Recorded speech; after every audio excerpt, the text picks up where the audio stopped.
Greetings. This is the one you've known as Jesus the Christ. This is Chapter 1, Part 1 of my book, Awakening Love. The essence of my teaching when I walked the earth and now is love. The key instruction and the summation of the commandments is to love. What does it mean to love? What does love look like? It looks like this. Love your neighbor as yourself, and do unto others as you would have them do unto you. These two instructions contain the essence of my teachings and the secret to being happy and flourishing as an individual and as a society. The first part of this, love your neighbor as yourself, is a real challenge for some. What if I don't love myself? How do I love myself? It isn't a given that you love yourself, so we must start there. What does it mean to love yourself, and how do you love yourself? Sometimes you love yourself by eating cookies or buying yourself a present. Or you might try to improve yourself to become more lovable. If more people love you, you think, then maybe you'll love yourself. Too often, loving yourself means either indulging yourself or doing something to try to get others to love you. But that's not what I'm talking about. These are the ego's solutions to not loving yourself. So let's talk about the ego for a moment, since the ego is the reason that people don't love themselves. The ego is the conditioned self and the sense of yourself as an individual, apart from others. It is reflected in the voice in your head, especially in all the thoughts that begin with I. The ego is the sense of me, who I am, who I want to be, who I was in the past, who I will be, what I want and don't want, and what I like and don't like. The ego is made up of all the beliefs you have about yourself and what you believe others believe about you. The ego is not actually real, but only a sense of self built on a set of beliefs about who you are. This set of beliefs is not who you are, nor do these beliefs accurately reflect who you are, which is why the sense of self created by the ego is called the false self, as opposed to the true self, the divine self. The ego wouldn't be a problem in terms of loving yourself if the beliefs associated with the ego and the false self were not so negative, limiting, and untrue. The problem is that the ego and the false self it creates is an unhappy self, because at its core it feels fearful, lacking, inadequate, vulnerable, and not good enough. What's worse is that these feelings cause you to be unkind to others, which makes you feel even worse about yourself. That's why you may not love yourself, and why you may have difficulty loving others. You believe the beliefs that are part of your egoic programming. You believe you are this negative, unhappy self, and believing this causes you to function poorly and behave badly toward others. Since everyone has a similar ego and conditioning, all of humanity suffers similarly. The truth, however, is that you are a divine being, a spiritual being, an extension of God, who is temporarily playing at being human, and who has an ego, but is not the ego.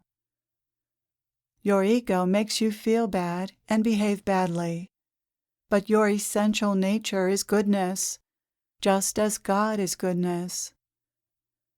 In truth, your true self, the divine self, is the only self that exists, while the false self is a mirage. You are not the false self. You are the divine self.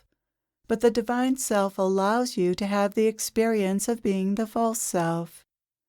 The divine self allows itself to become lost in the illusion of the false self, until a certain point in your spiritual evolution when you awaken from this illusion.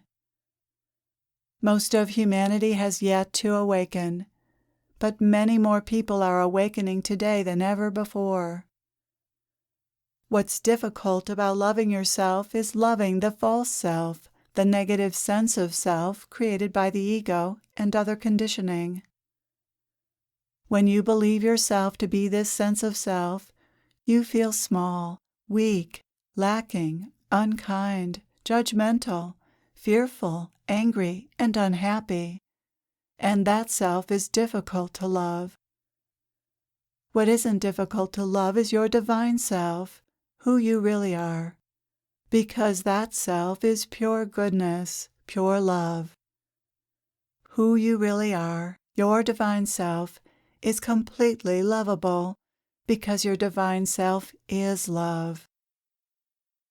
Some people are easy to love because they reflect their divine nature so closely. The opposite is also true. The farther away people are from reflecting their divine nature, the more they reflect their egoic nature, the more difficult they are to love. You naturally love that which is of love, and you naturally shy away from or are repelled by that which is not of love. Everyone has an ego, and the ego is not of love. The ego is also not evil, although it is behind all acts you would consider evil. The ego is not a thing or an entity, it's just programming to take care of number one. This programming causes you to be self-serving, self-centered, fearful, distrusting, defensive, and aggressive. The ego is just a sense of self, however, not something real or true. A sense of self is nothing tangible, nothing that can't be fairly easily overlooked if its lack of realness is pointed out. The ego is programming that causes you to see life, yourself, and others through a particular lens, one tainted by fear, judgment, limitation, smallness, and a sense of lack. The egoic programming creates a sense of being under attack or threatened by others and by life. The ego is in fear much of the time, and therefore divorced from love.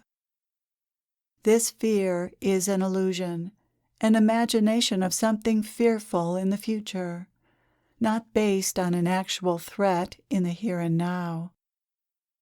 However, when you're identified with this very primitive part of yourself, you believe in the ego's fears and try to protect yourself any way you can, usually by trying to attain more wealth, comfort, power, security, control, success, popularity, and admiration, all things that make the ego feel safer, at least temporarily. Everyone knows what the ego is and what it feels like, because the egoic state of consciousness is the state most people live in, but not always. Sometimes the ego relaxes, you relax, and you return home to your divine nature. You feel at peace. You are content and happy. You feel good, until the ego returns, and you feel lacking, afraid, striving, stressed out, discontent, confused, and unhappy once again. These are two very different states of consciousness, which everyone is aware of. The state of being identified with your ego, and the state of being identified with your divine self. The spiritual path and spiritual growth are all about learning to shift your state and express your divine self increasingly in the world. It is impossible to truly love yourself when you're identified with the ego. You can feel good about yourself and good in general momentarily, proud and elated over some success. But if loving yourself is dependent on winning or achieving something, then you'll never love yourself or feel good for long before you'll need to win or achieve something else to feel that way again. When you're identified with the ego, Loving yourself is a fleeting experience. Sadly, the love for yourself or pride that comes from winning often doesn't translate into being more loving or kind, into loving your neighbor as yourself. Instead, many who've achieved something of merit hold themselves above and apart from others. No, feeling good about yourself for having achieved something is not the kind of love that leads to loving your neighbor. Being proud of yourself is not the same as loving yourself. Feeling good about yourself is feeling good about the false self, and involvement with the false self can never lead to truly loving yourself or your neighbor. And unlike love, pride doesn't actually feel good, which is proof that pride comes from the ego.